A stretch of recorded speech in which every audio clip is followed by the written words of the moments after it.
My favorite mentor, this was during my strategy consulting career, said, Steve, at some point you're going to be asked to build a rocket ship. You won't know how to build a rocket ship, but step one is always the same. Find someone who's built a rocket ship before and ask them how they did it. Okay. And that has always stayed with me.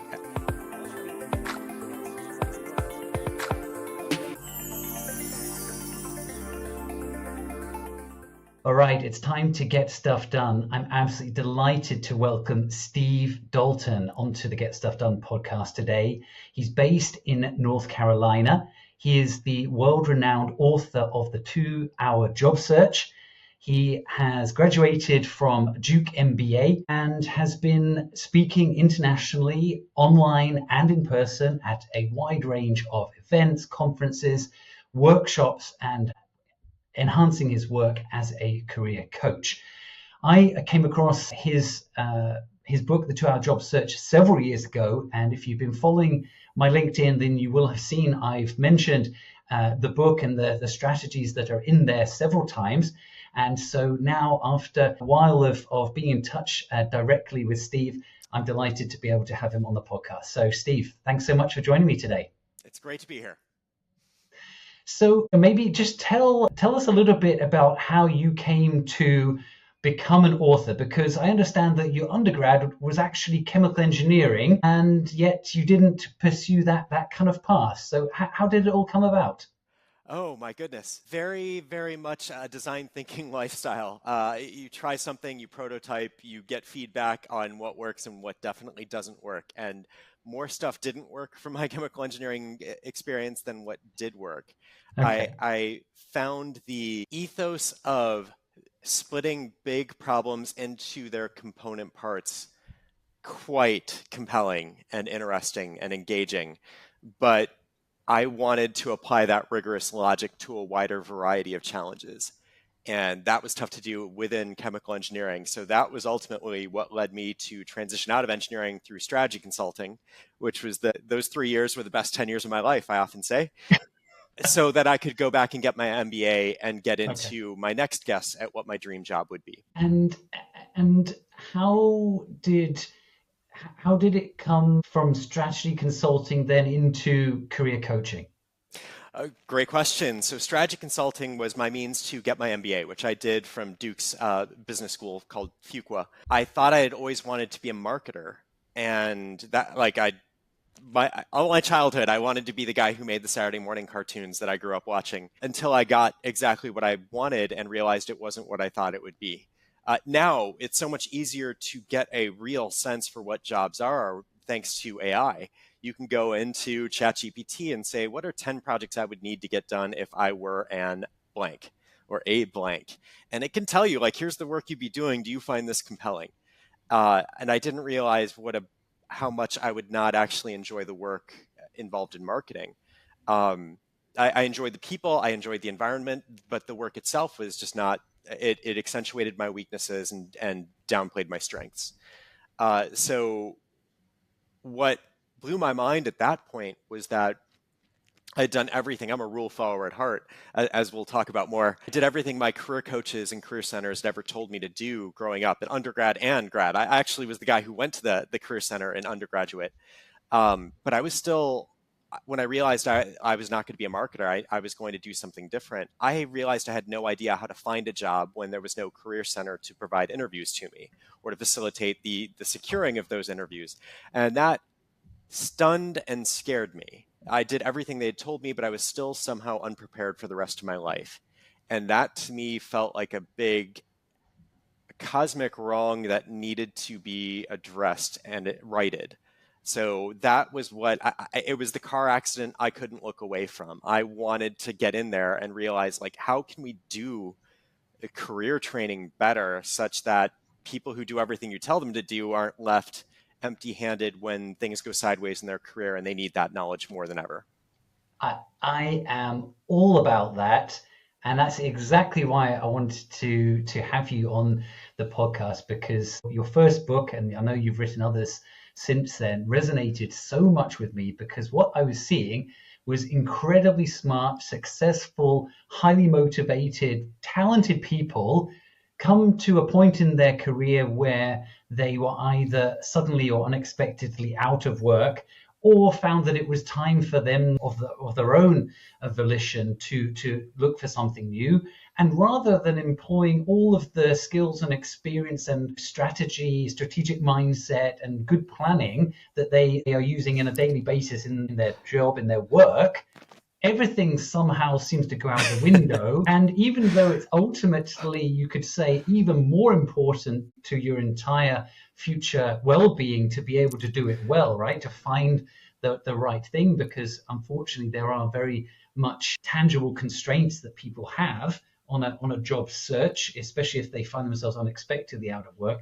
And so it was incredible to me that, and it's so consistent as well, happening so much. So I fully observed the same thing, but all praise to you for going ahead and actually doing something about it and trying to help people. And that's how your first book came to be then. I've always been a little bit obsessed with the maxim physician heal thyself. And I feel that is so so instructive, not only for job seekers, but also career coaches who have to bottle their knowledge and give it to someone else to implement and learn. It's sort of a shocking realization for many job seekers that employers will use your job search technique as a proxy for what you'd be like on the job.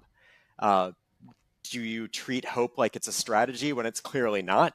Or do you have backup plans? And do you roll out a campaign that increases your odds of success over time? Exactly. Employers would much rather have the latter than the former. For sure. But so many people live the former in their job searches. And yeah, you're right. It goes out, all of their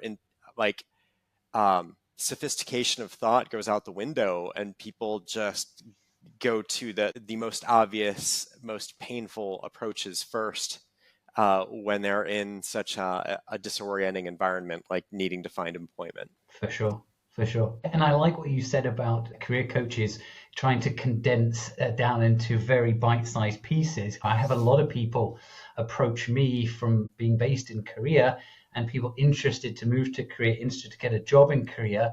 And they kind of ask, such hugely broad questions where I really can't give you a short answer to that. You try to convey as much as I can in a given time that we might have.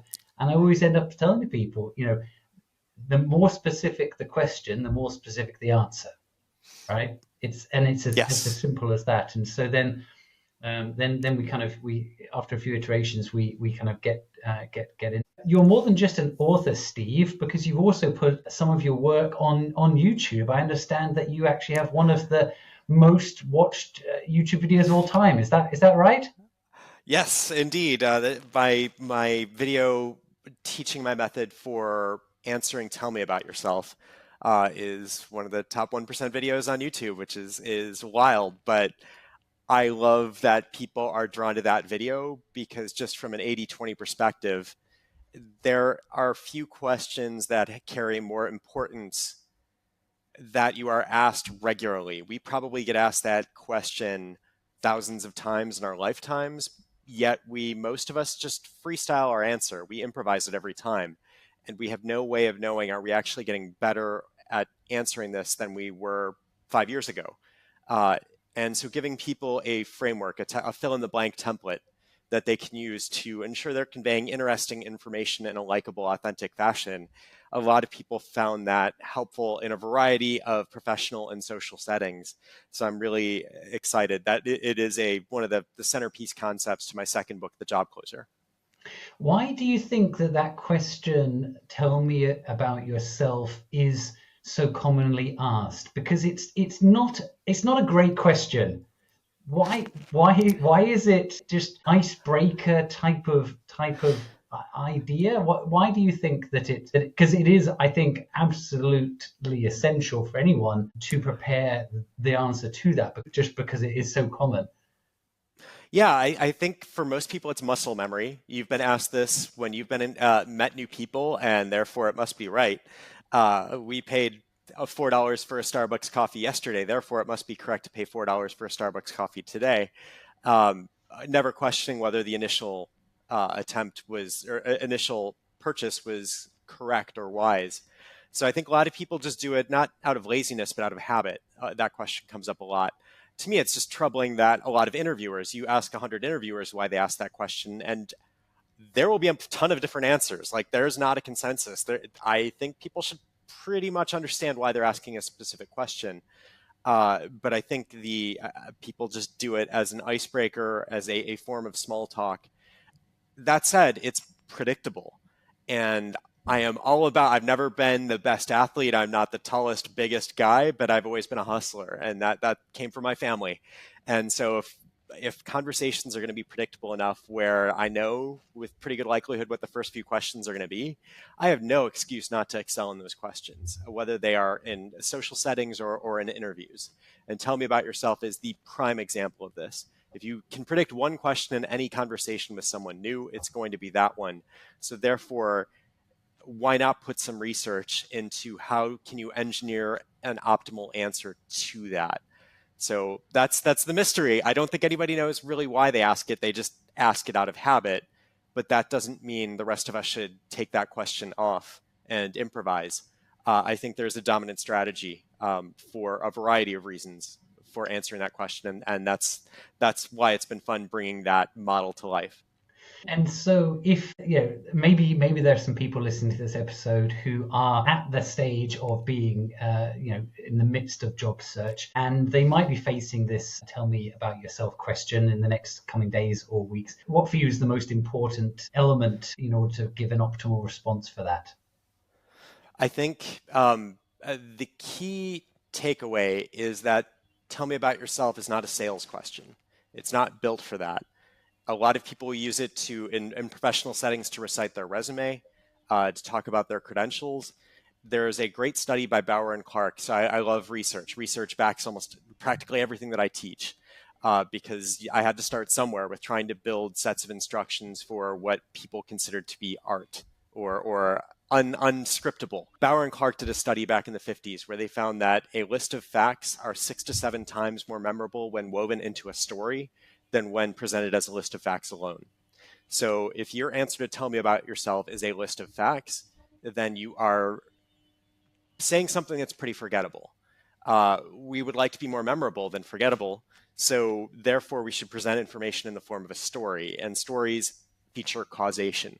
So you don't, if you worked one place and then you worked at another place, that's not a story. There's no cause and effect. Chronology, yeah. Right. And it's already in your LinkedIn profile. Do. It's already in your resume. I think it feels like the safest thing. And the other variant of tell me about yourself, usually used in interviews, is walk me through your resume. So that's a little more pointedly asking for something like that. Regardless, I still think the dominant strategy is the same. Tell an actual story. You have the rest of your interview to talk about what you accomplished and the result, the impact that you had, the results you achieved. But you will not have another question where you get to form rapport with your interviewer or this new person that you're meeting. So absolutely, you should be helping give them insight into your decision-making process. Changing jobs is traumatic. Why would you possibly undertake that? There had to be some sort of insight. So if you are able to share that insight in a positively framed fashion, like you were working in one place, you had an insight that led you to think a transition would be appropriate. So the technique that I teach is called FIT, favorite part, improvement, desired, transition made. So rather than talk about what you did, talk about what your favorite part of your most recent role was. But then if it were the perfect job, you would have stayed forever. So there had to be an insight that led to a transition. And then you just repeat that format over and over in an interview, 7 to 10 times, depending on how many transitions you like to talk through. Okay. Well, I think that's highly practical, which I knew you would be delivering in our chat today. So thanks for that. I want to come back and talk a little bit about you personally under the banner of Get Stuff Done. And, for you, how do you make sure that you get stuff done and you make sure that you achieve everything that you want to do? Great question. My favorite mentor, this was during my strategy consulting career, said, Steve, at some point you're going to be asked to build a rocket ship. You won't know how to build a rocket ship, but step one is always the same. Find someone who's built a rocket ship before and ask them how they did it. Okay. And that has always stayed with me. To me, there is too much knowledge in the world for you to be an expert on everything? Why rebuild the wheel? Why learn things from scratch? Somebody's prepared a set of instructions for it. Start there, and then you can modify the instructions to meet your need, but follow one exact solution rather than coming up with your own on scratch. You're not alone in this world or on any task. What was weird was that there was this one gaping exception, and that was job searching. There were no instructions for that. Nobody had built that rocket ship yet. So it was really weird to find myself in a place of like, am I the first person trying to build the rocket ship on this topic of how exactly do you get interviews in a systematic, organized, scientific way? But that's always been what's guided my career, is find an expert, find a good set of instructions. YouTube was a revolution, just to be able to find knowledge at the click of a button. So absolutely borrowing from other experts, learning from their best practices rather than trying to do it all myself. Yeah, no, I think that's that's really valuable. The other one that comes to mind that doesn't have a manual, and I think pretty much in every field in the modern world, there is an accumulated knowledge which is making things relatively easier. But one of the exceptions is parenting. I think at 2 a.m. when your baby is crying, it doesn't matter how many internet sites you consult. It doesn't matter who you call. You don't have the solution. It doesn't matter how much you prepared in advance either, or how many classes you've taken. And so that is the interesting one for me. This somehow, of course, the most simplest and most human thing that we have to do, and so many of us do, and we've been doing for so long, right, since the start of man, and yet we're still faced with the same kind of challenges in those particular moments. It's funny you bring that up, because I didn't realize until recently, I don't have kids, I didn't realize there were different schools of thought on parenting. Specifically, if your child is crying, do you rush to their aid or do you let them cry it out? And I'm glad I don't have to make those decisions. I can focus on helping people find jobs better. But I think I thought something similar would happen with my books, the 2-Hour Job Search, the Job Closer. I thought there would be a competing school of thought on how do you get interviews in a more systematic way, following a different philosophy. And that just never happened. Nobody else came out with their own set of instructions that approached the problem in a different way. So I would call parenting a thornier problem than job seeking, because there is conflicting information out there and conflicting sets of instructions to follow. Yeah. There's tons of conflicting information about job searching out there, but there's not conflicting instructions. I don't know of another set of instructions other than mine. Yeah.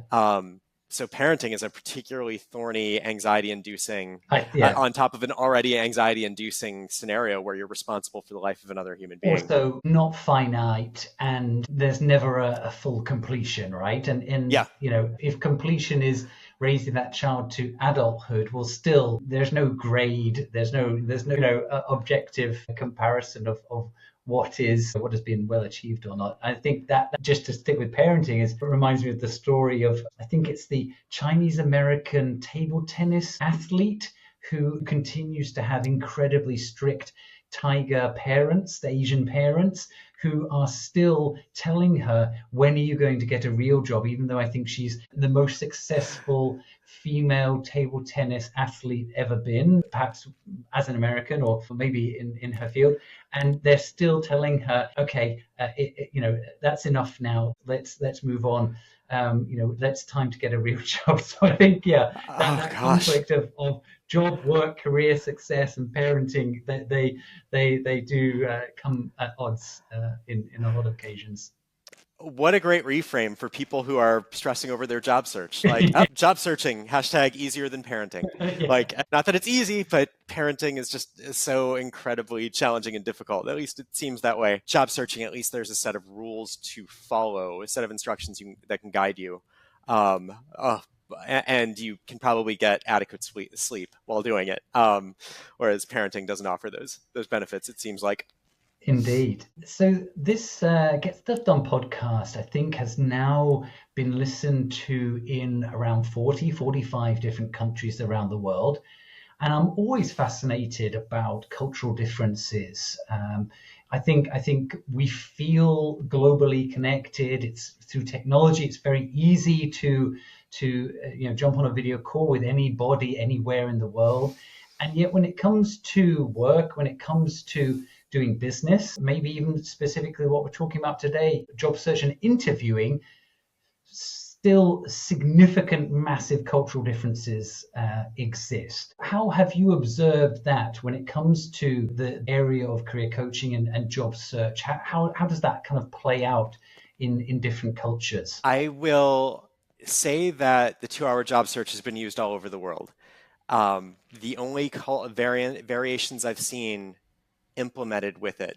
So it's a very specific set of instructions for prioritizing target employers, reaching out to people at those employers, and then recruiting the advocacy of those people. The biggest variations I've seen country to country are specifically one, it's how long I recommend waiting before you follow up on someone who is unresponsive. So I typically recommend 7 business days or about a week and a half for the US, the UK. But if you followed up on someone in France or the Middle East 7 business days later, that would be considered rude, pushy. So that is the most common variation I've seen culturally. What's interesting is I think so I'm a big fan of cultural intelligence. Aaron Meyer's The Culture Map. I love that book so much. It helped me understand better what it is to be American. Because I think there's a common perception / misperception that Americans are always blunt. And we are, the more heterogeneous your culture is, the more you have to rely on words to communicate meaning, because you can't communicate as much with a nod or a pause. So we have to put everything into words, but we have a couple of weird exceptions. First, negative feedback. Americans get really squirrely about negative feedback. So we like the sandwich. Here's something nice, but here's what we really are trying to get you to improve on. But here's some more nice stuff, so to cushion the blow. France, for example, is the opposite of that. They're more high context in their day-to-day communications, but then they are very direct with negative feedback. It's just a cultural norm that if a small child is wrong, that's wrong. In the US, that would break some brains. So that's one big exception. The other big exception is job searching. It's considered rude and bad form to be very transparent about your job searching status, to put that on a brand new person that you're meeting, because then it feels like by agreeing to talk to you, are you thinking I'm agreeing to help you? Because I don't know you yet. I'm not comfortable with that. So 2 really weird exceptions. If you're running to the US expecting us to be blunt about everything, there's a couple big pitfalls right there. The 2-hour job search, in it, you are never asking for a job. So if you follow the instructions correctly, the 2-hour job search, people will bring jobs up to you. They'll ask you what your status is, in which case, by all means, you should answer. But it moves more towards a higher context search than what Americans are accustomed to. Americans are very accustomed to a say what you want, sell yourself kind of mindset, which is uncomfortable for most Americans even, but especially people coming from other more collectivist cultures. But the 2-hour job search really takes that out of it. It's not about you, the job seeker. It's about asking smart people how they got so smart at their jobs. So I would argue that it takes the job search more towards the center of most spectra of different cultures that will have job search needs. It's not perfect for every single culture, but it works well enough at taking the focus off of you and featuring people who have more experience and seniority than you, which is pretty intuitive to most cultures. I'm also interested in the cultural tendencies of that, like you said, that not asking for a job, but that initial outreach.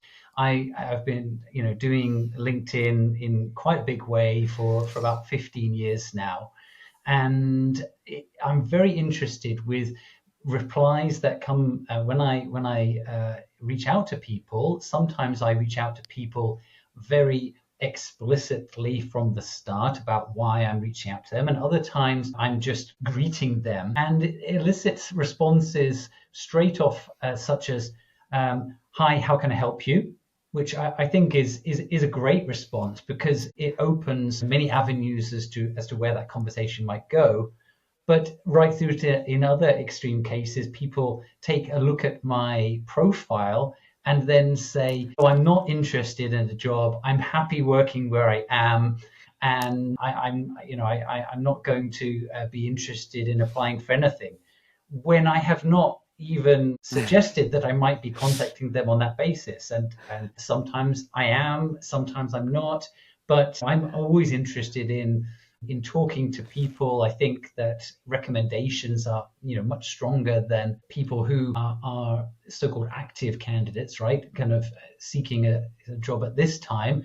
In terms of my clients who are looking for good talents, then they can always find those people. But I think, just like the 2-hour job search really gets into, is the value of your network and those recommendations, because that's actually much greater quantity than the job posts that are out there, and likewise the active candidates who are currently seeking a job. So that's always something that I'm very interested with. And of course, Korea famously very collectivist, perhaps one of the most in the world, and very indirect communication. And funnily enough, indirect communication sometimes means that the communication, it has to happen over a much longer period of time, aka it's not just about saying something subtle in a short time, it's about saying a whole lot of things in a very indirect way to communicate that same message. And so that sometimes,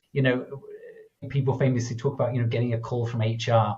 HR have called me into a meeting, right? And in the Korean context, that could be getting an invitation for a meal with your boss, because that's going to be a one-on-one for which you don't really have one-on-ones on any regular basis, and therefore it must be something.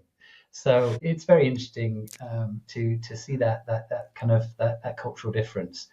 So then tell me how 2-hour job search has, you've since published another book. Tell the audience a little bit about. So the 2-hour job search specifically provides a set of instructions for the hardest part of the job search, which is getting the first interview. Therefore, if that was the biggest challenge people were facing, that was what I wanted to focus on. I think that tips are not inclusive. Instructions are inclusive. Tips require context and background knowledge that your listener may or may not have. So the only way to be fair is to give everybody instructions, because those can be replicated like a recipe. People were successful following that recipe. They were getting first round interviews, and they'd say, Steve, we got an interview, great news. What books do you recommend for interviewing? And I kind of didn't have anything for them, because all of those books provided tips rather than instructions. Same with networking. That was what drove me to write a book on networking, was because everybody was talking about tips that are not inclusive.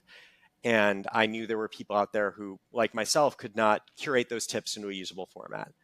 So it only took me 9 years to write my follow-up book to the 2-hour job search, but I wanted to have a book to give to people. I had recipes I developed for tell me about yourself, for why do you want to work at this company, for what is the biggest ethical dilemma you've ever faced, and writing cover letters. What's a fill-in-the-blank format that you can use for cover letters and resumes, and negotiating. There were so many other steps of the job search that could benefit from instructions, but there were no instructions out there. And I hated the idea that only pretty well-off students who could afford business school and then happened to choose Duke's business school were the only ones hearing it. I wanted to put that knowledge and the information, that knowledge in the hands of anyone with a library card. So the job closer is a collection of smaller recipes for everything before and after networking for interviews. And have you seen obviously different sectors have slightly different processes for hiring talents, especially when we're talking about tech. There's often pre-stage, a kind of meet and greet stage that happens prior to interview, prior to even identifying that person as a candidate. And so it's interesting that networking can, of course, not necessarily be with a very strong and clear intention in mind. It can almost be, it's planting the seeds for something later down the line. So it's interesting that, in a sense, that networking is after, very much tangibly in the process after, the interview has been acquired to close, but it's also as a professional as well. And I'm also a big advocate of building network, maintaining network, cultivating network, And that's something that I enjoy doing. And I try to spread ideas of how it can be less daunting for people, because for a lot of people, just the word networking already has so many strong negative connotations to people. So for you, have you also seen how it varies sector by sector as well? First thing off, if anyone listening also dislikes networking, know that I'm on your team. I don't enjoy talking to strangers, but I have instructions that help me do it.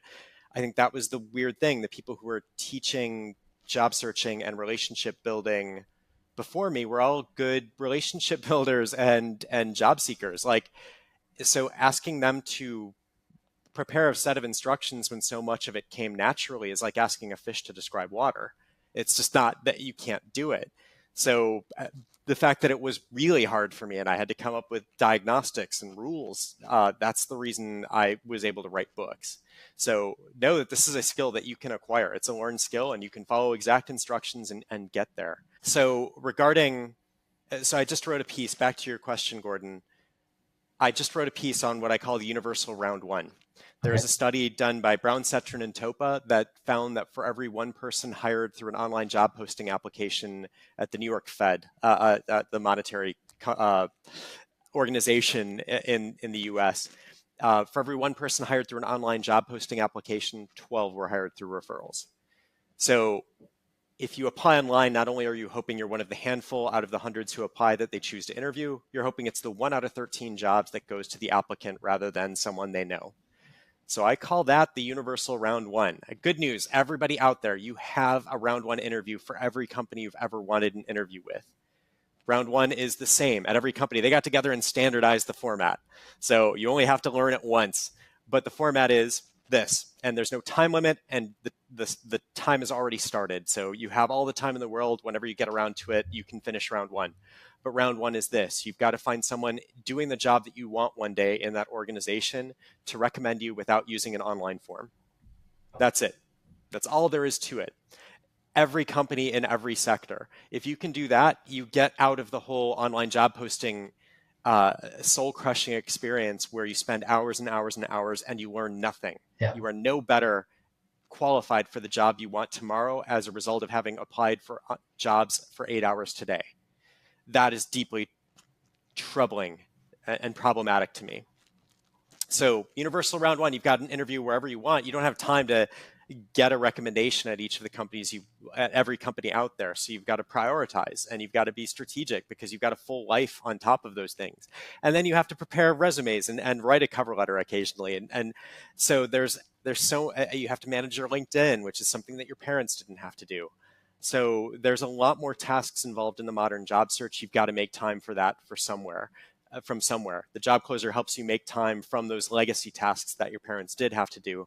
It's doing it much more efficiently with science. The 2-hour job search helps you get that referral, even if you don't know people already, because I just assume that all of my job seekers know nobody that is relevant. If they know somebody, great, that might be an advantage, but everybody has to have that ability to turn a stranger into an advocate from scratch.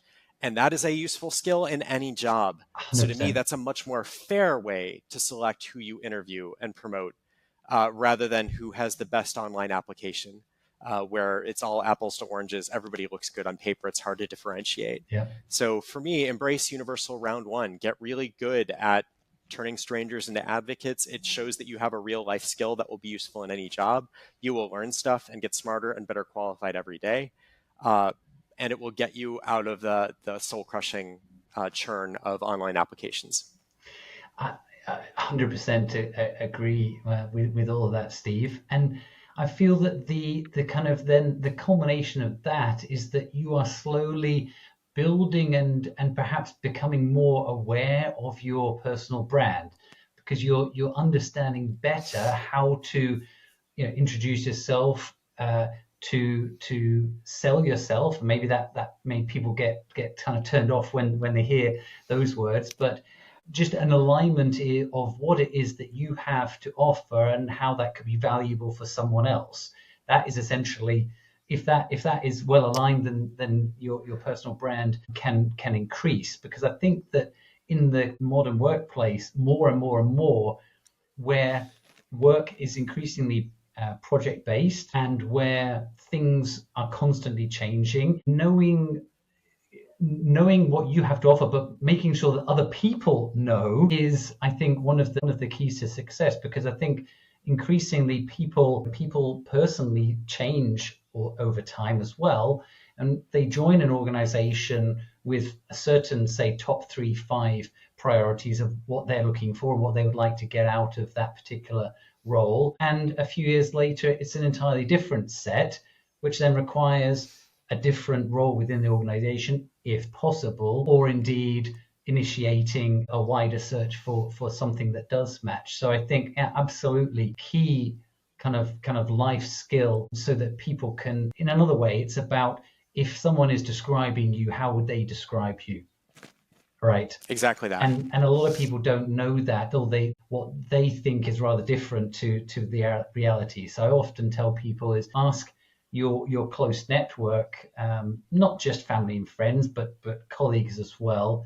Maybe previous colleagues. If you were to describe me, what would you say? And don't ask them to their face, because you won't necessarily get the truth, but give them some time to think about it and reply in their own space, and then see what those commonalities are. Could I go so far as to ask if you have done something like that yourself, and what you found out? Absolutely. I think I've never really been, for someone who worked in marketing, I think remarkably little about branding. Okay. Historically. I wasn't always the best big picture thinker. I like to get deep on topics. But the more I leaned into that, getting deep on topics and putting my heart in everything I did, I got closer. Like, I effectively lived the brand. And I think that would be the brand that I put forth. I think when you try to make a brand based on what you think people want, the cracks will inevitably show. It's not sustainable. It's got to be authentic. I'm very fortunate that I've found environments that have cultivated me putting my heart in everything I do, taking my job seriously, and really like recognizing that discretion is the better part of valor. I don't want to put myself back in a situation where my heart's not in my work, because I just couldn't do it. So I think for me, I wish I had a great secret for personal branding. I think if I could boil it down to one word, it would be just like you said, Gordon, it would be listen. Like, listen to others. Back to how we open this conversation. Don't rebuild the wheel. Other people have perspective on you and the value that you bring that you don't have yourself. You can't see inside yourself in quite the same way. So ask those around you what they really value about your work. That's the easiest way to diagnose your personal brand. Lean into the things that people seem to value most. And that seemed truest to you. If what they say they value in you is something that you don't like about yourself, or it's a skill you don't enjoy using, again, it's not sustainable long term. Trying to find a different approach versus burning yourself out and then asking the question later when your confidence and energy are at an all-time low, it doesn't make sense. So the easiest way to get started on that is to listen. I couldn't agree with you more on that, Gordon. I feel that we've gone to the same life school. I don't know how else to put it. I feel like if we were to meet for a drink, we'd have so much to talk. Because exactly that. Like, I think in a nutshell, what you're saying is authenticity. If that personal brand is your true authentic self, then it doesn't need to be something that you're constantly working on, because it is just your kind of true authentic self. Of course, a lot of people find themselves with outside influences which lead them to do things which are not necessarily their true authentic self. Also, just naturally, it's difficult to find the thing which ticks all your boxes, right? I mean, if to use the very classical Maslow's hierarchy of needs, right, getting up to the top level of self-actualization, right? For a lot of people, that's a very long journey. And not everybody does get there. They find themselves with regrets later on in life, which is also something which I strongly encourage people, if they are even slightly thinking that what they're doing is not right for them, is to try out something else. Because life is just too short to be doing something that makes you makes you miserable. And I also talk about trying to eliminate the Monday blues, right? That dread on a Sunday night. I've got to Sunday go back to scaries. work tomorrow. If that's the case for you, then it's time for a change, I think. Um, is what you're doing now something you will be doing forever? How have you kind of evolved? Are there still large things which you're aiming to achieve? How does the future Steve Dalton look like? I have recently become very interested in how turning strangers into advocates is not just a job seeker skill. We all need that ability to get our jobs done. That's how we keep our job when there are layoffs. That's how we get promoted at our job at the head of our class. That's how we find more community in our work and feel more included. Every company tells you should build your network inside their organization, but nobody teaches you how to do it. And to me, that is not inclusive. Why not teach everybody how to do it? And then those who put that guidance into those instructions into practice do the best, like level playing field. That's great news. You can't trust everybody knows intuitively how to build their network inside the organization. So right now I'm very fired up about bringing what I teach to corporate audiences to help new start classes start off in a level playing field, to help people get higher in their jobs if they want to create more diverse and inclusive workplaces, to reduce people's fear over layoffs, because it does feel like we're entering a new normal right now where the stigma against layoffs is diminishing. Thankfully, the stigma against resume gaps is also diminishing, but that's still not all that comforting when you know that even if you're a top performer, you could be laid off if your organization feels like they might be more profitable without you. So I'm very fired up about bringing this training to people who already have graduated. They already have jobs. Like, it is a life skill that everybody should know. I'm very passionate in bringing instructions to people in those situations as well. And we talked before we kind of came on live about the fact that you had previously visited Korea. A lot of the audience is Korea based. I know it was quite a long time ago that you visited Korea, but what were some of the impressions that you had at that time? Oh my goodness. So I was there during a very special time in Korea. I was there for the O2 World Cup. So I was fortunate to see a game in Korea, and I was fortunate to be celebrating on the streets with so many listeners out there when Korea made the semifinals for the first time in the nation's history. So the people were incredibly warm and friendly. I just loved the enthusiasm for not just the game being played, but the people who are there to experience the country for the first time. Um, so no, I can't wait to go back. It has been far too long, and I know it's changed so much in the 22 years since my last visit, but I can't wait to return. And for me, recently returning to the UK after 14 years and seeing now, whereas in the past, uh, Japan was well known, China was well known, but Korea was not really that well known. It is now flourished and is everywhere. I attended a wedding last week, and at the wedding dinner, they served kimchi as one of the side dishes, which I think might have been partially because I was there with my wife and kids as a very kind gesture. But I think, it's definitely on the world stage more than ever before, which is great to see. And many of the previous guests I have had have, even if they're not in Korea, have had kind of some connection to Korea. Now, coming back to getting stuff done, and I'm of course repping the Get Stuff Done t-shirt today, as you can see. I'm wondering if you've ever had a particular time where you failed to get something done that you wanted to, and how did you go about getting back on track? I often say that the process of getting or not getting a literary agent and then bringing that a book proposal to life was maybe one of the most challenging things I've ever done. Not incredibly fun. I think as anyone who's applied to 100 jobs and never heard back can attest. It's a lot of shouting out into a void, not hearing back, not knowing if you'll hear back.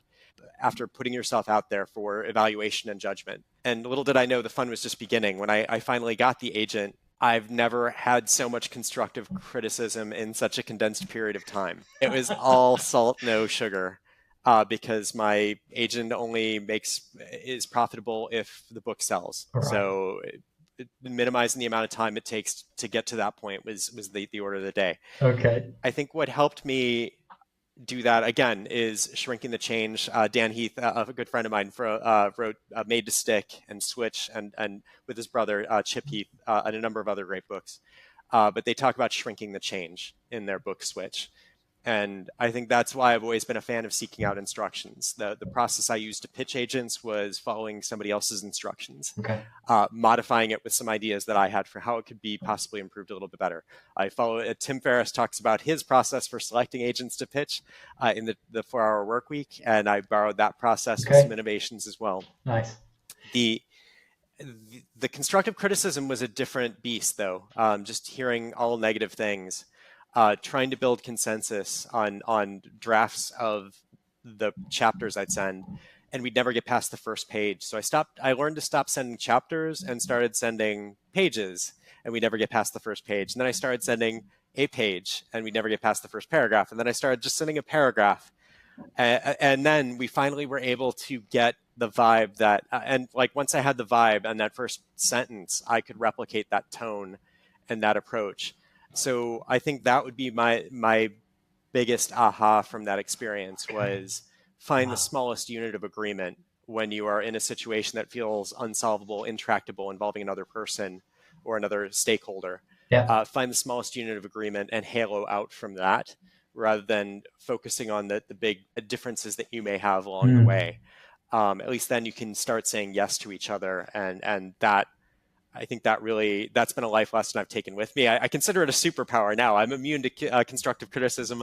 I can take it like a champ. So give me constructive feedback all day. It's a gift, and I know that now, and I don't get my defenses up like I used to. But man, that was a tough lesson to learn. With the benefit of hindsight, though, maybe I'm just playing devil's advocate, but are literary agents strictly necessary these days? If you could go back, would you do it the same way all over again?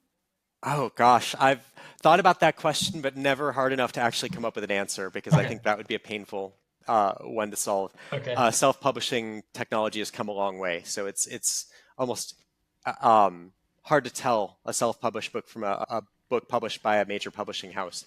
Furthermore, you don't need distribution like you used to. You don't need to be in Barnes & Noble like you did when I came out with my first book. Right. So much more distribution is online. Right. But I didn't write the book to become a millionaire, which is a good thing, turns out. I wrote the book to put what I thought were important, impactful ideas into the hands of as many people as possible. And so for me, it was more important to give that idea the strongest chance at life. And that meant having the best editors, the best cover designers, and so I can't say that I regret working with a major publishing house. It's been a great partnership. The 2-hour job search is having its best year ever because the ideas have been durable and the need has only grown as layoffs become more common. And it's been really nice to have just a top-notch support, so I could focus on my core competency, which is bringing structure to chaos rather. So my strength is bringing structure to chaos. I can focus on doing that in a job search and a proactive relationship building context, and they can focus on the stuff that they're geniuses at, or they're much better at than I am. But if everybody sticks to their strengths, you can accomplish a lot. I didn't really have an interest in trying to master self-publishing. I didn't have it then. I don't have it now. I like the intellectual capital generation piece of it more than anything else, and the helping people aspect of it. So again, don't rebuild the wheel. There are experts out there. I will always probably live my life to tap into that web of expertise so I can keep doing the things that I love and that I feel an aptitude for. Definitely. Same school of thought, and I think that's what I have learned in the last 8 years of running RDI worldwide, is that to be a business owner, you really have to touch everything. and you have to be at least partially decent at everything, and you have to be great at some very important things. But the fact is no one is good at everything, like you said, and there are experts out there for every single part, and even subparts and subparts as well. And so that's kind of what I've come to realize, is that the key is of setting up a bit of a business and running a business is really to leverage others, right? It's finding those wheels where you can leverage others at the right time. But there's still ultimately, it still all comes down to you. And so there's always going to be things that you hate doing and you're not good at, but you still got to do. And that's the part that I struggled with. And I think I'm not in any false impression that every job that people do has parts that we don't like. Not everything that we do can be perfect, but I think specifically running a business really does stretch you especially wide. And everything these days, of long tail effect is go narrow but go deep, right? An inch wide but a mile deep, a niche within a niche. And I think that's the way to go, and that's what I'm personally going to be trying to do going forward in my next stage. Steve, unfortunately, I think we are rapidly running out of time. It's been an absolute pleasure. I feel like you have been able to deliver some very practical insights for people, and I think a lot of people are going to be interested to find out more about you. What's the best way if people want to get in touch and contact you? My preferred social media is LinkedIn. I am all over LinkedIn right now. I have a LinkedIn group for readers of my books, so consider reading the book, the start of the journey, not the end, called the 2-Hour Job Search and the Job Closer Q&A Forum. I can be followed on Instagram at Dalton_Steve, but really LinkedIn is my social media of choice. So you can find me there. You can also visit the website. My company is called Contact to Colleague, contact the number 2 colleague. Go to contacttocolleague.com if you are interested in corporate workshops. You think an ERG group at your organization that may benefit from having instructions for expanding their network internally. And I look forward to hearing from you. Wonderful. Well, we'll also be sure to link all of those in the show notes as well. Steve, thank you so much for being a guest on the Get Stuff Done podcast today. My pleasure. Thanks for having me. And remember, let's get stuff done.